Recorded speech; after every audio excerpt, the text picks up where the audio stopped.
ઠાકર કરે એ ઠીક. આ કહેવત તમને ખબર હશે અથવા તમે કોઈના મોઢે સાંભળેલી હશે.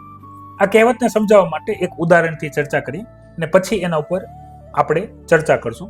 તો ઉદાહરણ છે એક રાજા અને એના એક સેનાપતિનું, કે એ જંગલમાં શિકાર કરવા જાય છે.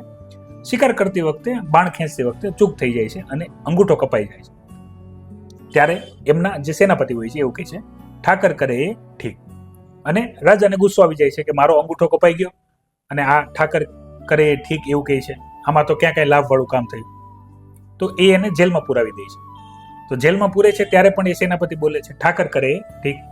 થોડાક દિવસો વીતે છે, રાજાનો અંગૂઠો સારો થાય છે. રાજા શિકાર માટે જાય છે અને શિકારમાં જ્યારે જાય છે ત્યારે રાજાનો ઘોડો શિકાર માટે શિકારનો પીછો કરતા કરતા બહુ આગળ નીકળી જાય છે. સૈનિકો પાછળ રહી જાય છે અને રાજાને ત્યાંના જે અન્ય પ્રદેશના જે સૈનિકો હોય એ પકડી લે છે નરબલી આપવા માટે. અને બીજા ક્ષેત્રના રાજાથી મોટી નરબલી કોણ હોય? તો જ્યારે નરબલી માટે લઈ જઈ રહ્યા હોય છે ત્યારે જોવે છે એનો અંગૂઠો કપાયેલો હોય છે. તો કે આ ખંડિત છે, મતલબ પૂર્ણ નથી, તો આની બલી ના આપી શકાય અને એને છોડી દે છે. રાજાને સમજાઈ જાય છે ઠાકર કરે એ ઠીક. પણ એને થાય છે કે આમાં મને તો લાભ થયો, આમાં જે જેલમાં સેનાપતિ છે એને શું લાભ થયો? તો એ ભાગતા દોડતા સેનાપતિ પાસે આવે છે, આખી વાત જણાવે છે અને કહે છે કે ચાલો તારું કીધું એ બરાબર હતું કે ભાઈ ઠાકર કરે ઠીક. જો અંગૂઠો ન કપાયેલો હોત તો બની શકે કે મારું ડોકું કપાઈ જાત અને મારી બલી ચડી જાત, પણ તને જેલમાં પુરાવો એમાં ઠાકરની શું મહેરબાની?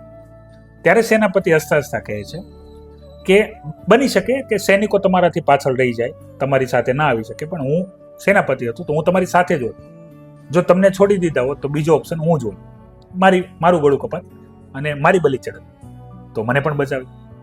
તો આમાંથી તમને ખ્યાલ આવી ગયો હશે કે ભાઈ જીવનમાં ઘણી બધી વસ્તુ થતી હોય. ઠાકર કરે ઠીકનો ઉદ્દેશ્ય શું છે? તમે ઘણીવાર મહેનત કરતા હો, તમને સફળતા મળે તો એને ઈશ્વર કૃપા સમજો, પણ સફળતા ના મળે તો એને ઈશ્વરની ઈચ્છા સમજો કે ભગવાન તમારા પાસે કંઈક એવું કરાવવા માંગે છે કે જે આનાથી સારું હશે. આને લઈને બીજા પણ ઘણા બધા એક ઉદાહરણ છે જે હું તમને આની પછીની એક કહેવત છે એમાં હું તમને જણાવીશ, એટલે બહુ સમજાઈ જશે કે ભગવાન આપણી પાસે કંઈક એક વસ્તુ લે છે તો એના બદલામાં 3 કે 4 સારી વસ્તુ આપણને આપે છે અને આપણે એને હંમેશા જીવનમાં ઉતારવું જોઈએ. એટલે ફરીથી તમને કહું છું, ઠાકર કરે એ ઠીક. જય હિન્દ.